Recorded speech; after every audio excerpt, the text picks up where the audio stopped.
Mi nombre es Claudia Patricia López Cepillo. En este momento hacemos la presentación de esta cartilla titulada Manual de Ética para la Educación, Institución Ministerio de Cultura, fecha 20 de junio del 2026. Índice, Manual de Principios Éticos, Orientaciones para una Educación Intercultural Equitativa en la Práctica Actual, fortaleciendo el rol del educador en entornos y diversidad cultural y respeto mutuo. Aplicación ética en la educación mediante diálogos de saberes ancestrales, presentación artística de diversidad cultural y manos entrelazados por la paz. Introducción a la educación, proceso social, desarrollo permanente y comunitario, definición de la educación como un proceso de construcción social continua, rol del docente, preservación de la identidad cultural. El educador actúa como actor clave en el fortalecimiento de las raíces propias, guía de capacitación, ética, intercultural y formación, cursos permanentes para la implementación de políticas de educación. Manual de ética para la educación. Establece una visión integral para la aplicación pedagógica en territorios diversos. Consolidar la integridad de prácticas guía en el sistema educativo nacional. Voy a reflexionar sobre 5 principios éticos que considero el corazón de nuestra propuesta como etnoeducadores. Comenzamos con el respeto por la diversidad y quiero ser clara. No hablamos de tolerar la diferencia, sino de reconocerla como riqueza. Cuando un niño guayú o nasa llega al aula, no deja su identidad en la puerta. El respeto ético significa que la escuela no debe homogenizar, sino acoger, como lo plantea Zambrano y Prieto. La ética intercultural nos invita a un diálogo horizontal, donde ningún saber se impone sobre otro.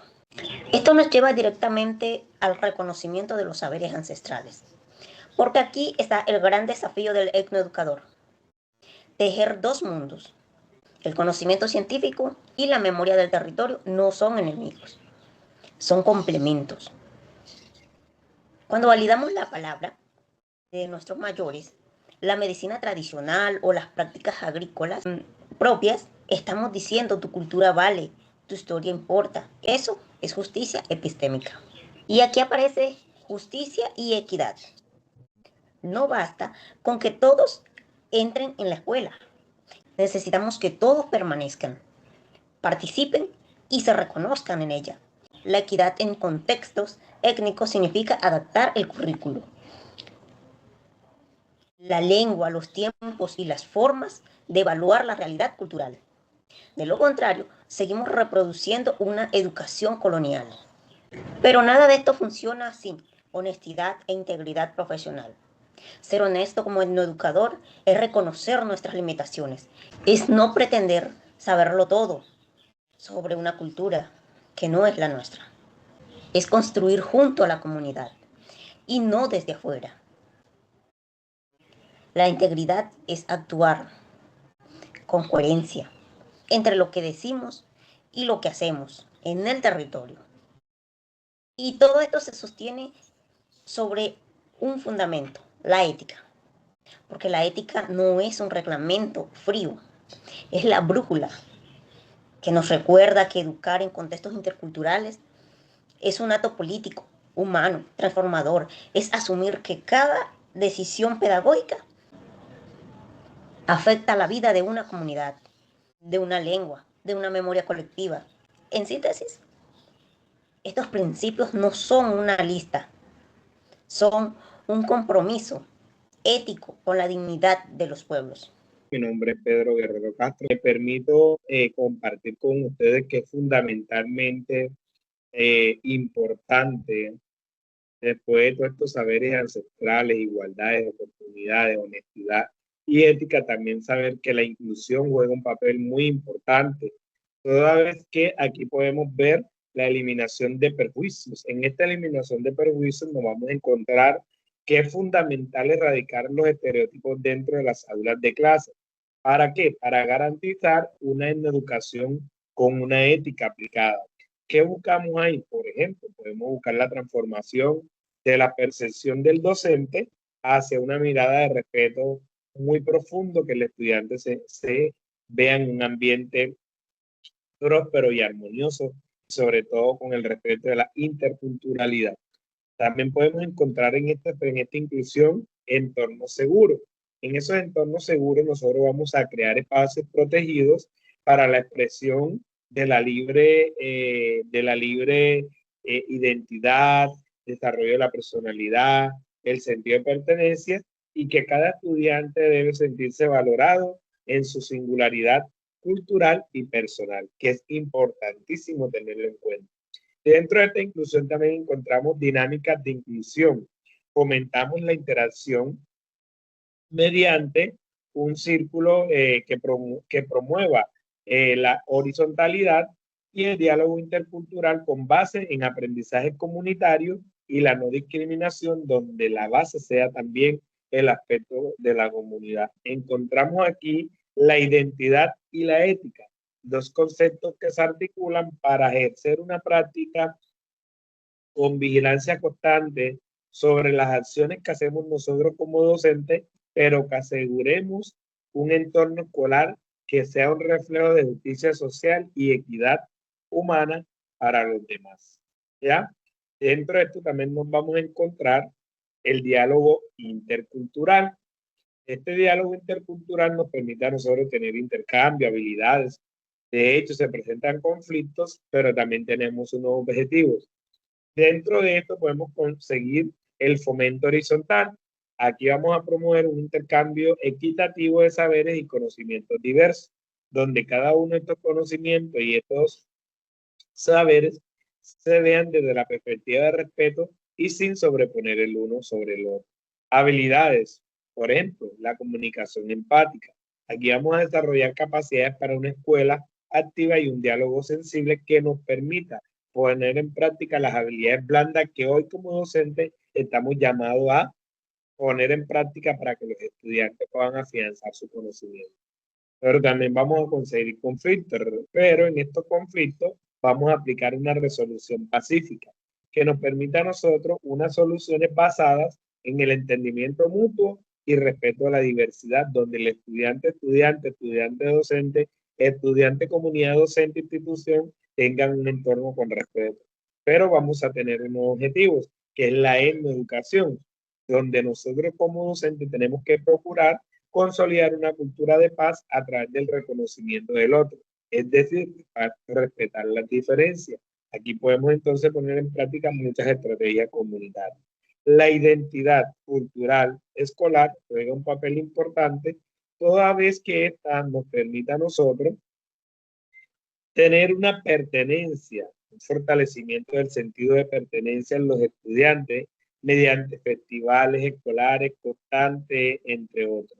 Vamos a conseguir dentro de esta identidad cultural escolar el patrimonio, donde nosotros tenemos que buscar siempre la protección activa del patrimonio inmaterial y las costumbres ancestrales de las comunidades donde estemos trabajando, para que así podamos hablar de una educación. Costumbres. En la costumbre nosotros vamos a mirar con respeto profundo por las raíces culturales a través de la práctica educativa diaria y tradicional, que nos va a reflejar sin duda alguna todas esas costumbres, usos y saberes que tiene la comunidad. Y también vamos a encontrar dentro de las instituciones educativas usos de trajes típicos en festivales como símbolo de orgullo y reconocimiento de la identidad étnica y cultural, lo que sin duda alguna nos lleva a manifestar la identidad que cada una de las culturas puede tener. Entonces, 100% con sentido de pertenencia. Si tenemos patrimonio, vamos a tener un patrimonio vivo y una educación que nos permita aplicar la ética sobre todo. En este manual también queremos compartir la solidaridad y la cooperación. Esto es un eje sin duda alguna estratégico, toda vez que nos permite a nosotros tener alianzas fundamentales para el desarrollo, oígase bien, para el desarrollo integral del tejido social, lo que nos va a permitir sin duda alguna tener un trabajo de interinstitucional, donde la entidad pública con la privada podamos consolidar procesos educativos que promuevan la educación y el respeto y la identidad cultural, pero que en este contexto la comunidad siempre mantenga su raíz. Y sin duda alguna, la acción social. Esta acción social nos permite a nosotros tener un apoyo mutuo ante la vulnerabilidad que vamos a encontrar ahí, oígase bien, respuestas colectivas frente a desafíos en el entorno comunitario local, importantísimo, que como educadores no podemos obviar. Y el impacto local, que es lo más importante que nosotros tenemos que procurar por tener un fortalecimiento del tejido social, donde la cohesión activa de los procesos de educación sean integrales. Entonces, este fomento de la cohesión en la comunidad educativa es importante toda vez que nos permite la colaboración activa y es el motor de la etnoeducación, uniendo saberes ancestrales y la academia, es decir, las universidades, colegios, entre otros. Y buscamos también una transformación real donde cada familia sea protagonista del cambio social. Importante. Sin duda alguna, aquí hemos visto muchos aspectos importantes de la ética aplicada en la educación, donde todos nos merecemos respeto desde la interculturalidad, la identidad, los saberes ancestrales, costumbres y otro tipo de aspectos importantes que nos permiten ser docentes integrales y aplicar una buena defensa en los derechos y en la cooperación. Muchas gracias. Defensa de derechos. Esta sesión del manual aborda la defensa de derechos, pero quiero ir más allá de lo que dice el texto. Para defender derechos en contextos de etnoeducación, no es solo citar a la Constitución o mencionar normas internacionales. Es un acto cotidiano, político y fundamentalmente humano.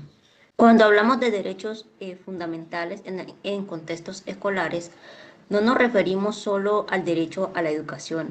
Hablamos de derecho de un niño guayú, por ejemplo, a que su lengua materna no sea silenciada en el aula. Del derecho a que una niña en vera, a que su cuerpo, su identidad y su cultura sean respetados. La escuela debe ser el primer territorio donde esos derechos se ejerzan y no solo se enseñen.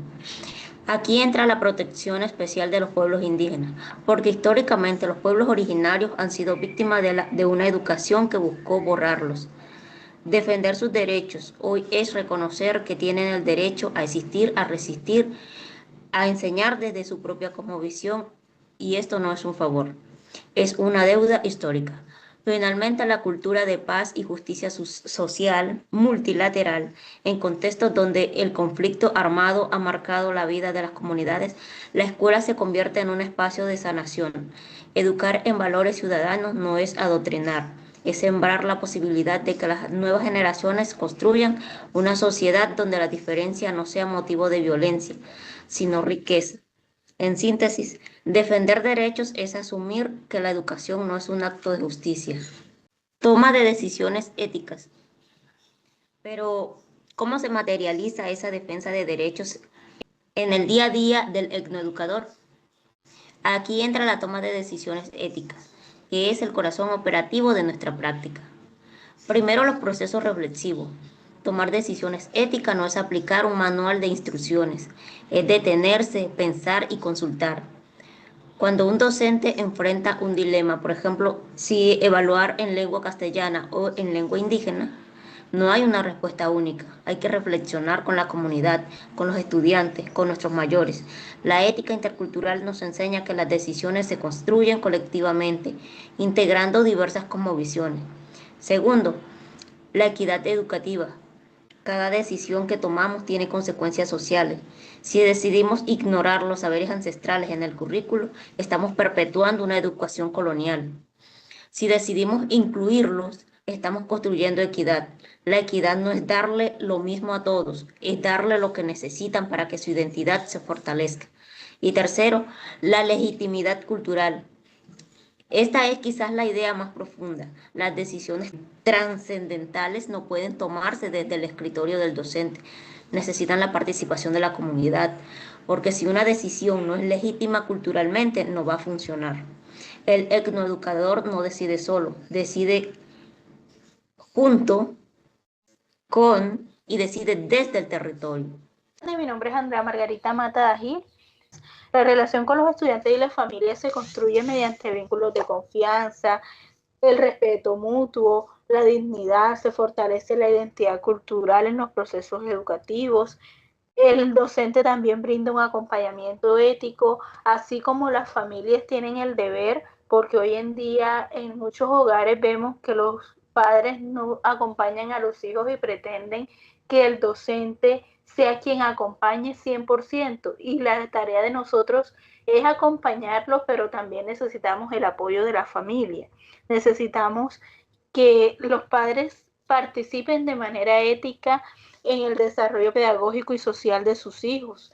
Necesitamos una comunicación abierta, necesitamos implementar canales pertinentes y bilingües que aseguren un diálogo horizontal entre la escuela y la comunidad local. También necesitamos una identidad cultural. Necesitamos que se preserven los valores, que se preserve la ancestralidad. Qué bonito cuando en una institución podemos decir con orgullo, ver en un estudiante decir: yo soy negro, yo soy campesino, yo soy indígena, yo soy afro. También necesitamos que los docentes hagan una mediación educativa mediante la etnoeducación. Por lo menos en el CESARE hay instituciones que son etnoeducativas, pero hay estudiantes que no saben el por qué son de cierta etnia o por qué pertenecen a cierto grupo. La idea es que se preserve esa identidad cultural, que se preserven esos saberes, que se recupere la ancestralidad desde la educación, desde lo social, desde lo familiar. La inclusión en el currículo, por lo menos eso sería la transformación del PEI en PEC, Proyecto Educativo Comunitario, en donde se habla también de los planes de vida o planes de etnodesarrollo de las comunidades indígenas, las comunidades afro, que es tan vital e importante en la educación. También tenemos que tener claro que en la educación tenemos derecho a la educación propia, tenemos derecho a la educación intercultural, tenemos derecho a la educación bilingüe, tenemos derecho a hablar nuestra lengua nativa. Nos decía la compañera Sandra que ella es guayú, y me he dado cuenta que le tocó aprender el español porque su lengua nativa es el guayunaiki, y le tocó aprender el español. ¿Por qué? Porque es que en Colombia son escasas las instituciones en donde es permitida la enseñanza de las lenguas nativas. La participación ciudadana también es muy importante, porque la participación ciudadana es lo que promueve la educación, la política, las ciencias sociales, a la participación, al reconocimiento de esa ciudadanía con enfoque diferencial, inclusivo, diverso. Antes las comunidades indígenas y afros no tenían el autorreconocimiento que tienen ahora, pero así como tenemos derechos, también tenemos deberes. Tenemos que seguir unas normas comunitarias, tenemos que seguir el progreso nacional. Es muy importante tener un gobierno que genere el interés por las comunidades, que esté adentrado en el vivir y el sentir de cada una de las comunidades, sean indígenas, afro, palenqueras, raizales, cualquier tipo de etnias. También es importante que los ciudadanos cumplan con la obligación de respetar las normas y autoridades. Tenemos presente que los indígenas y los afro tienen autorreconocimiento y tienen autogobierno, que les permite decidir de la mano con el gobierno. También es responsabilidad del ciudadano el cuidado del entorno natural, la conexión y la relación del hombre con la naturaleza. Es necesario también que se promueva la contribución activa del progreso a la nación pluricultural. Conclusión: más que pedir, tenemos compromisos con reafirmar el deber de la justicia, la identidad cultural, los valores éticos, dentro del marco de la etnoeducación actual.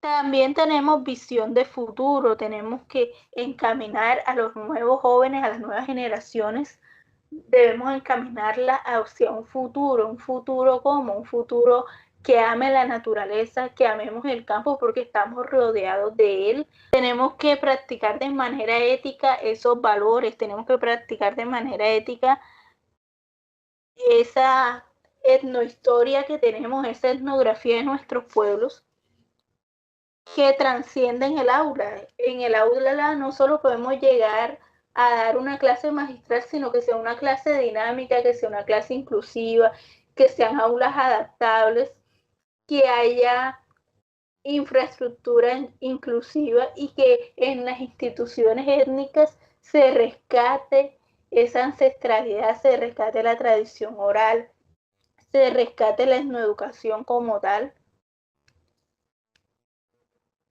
Sabemos que el futuro de la educación somos nosotros mismos transformándola. Uno como docente tiene ese poder de transformar desde las aulas esas clases magistrales por clases mucho más significativas, generando el aprendizaje autónomo, participativo, el aprendizaje colaborativo y el aprendizaje autóctono de nuestras comunidades.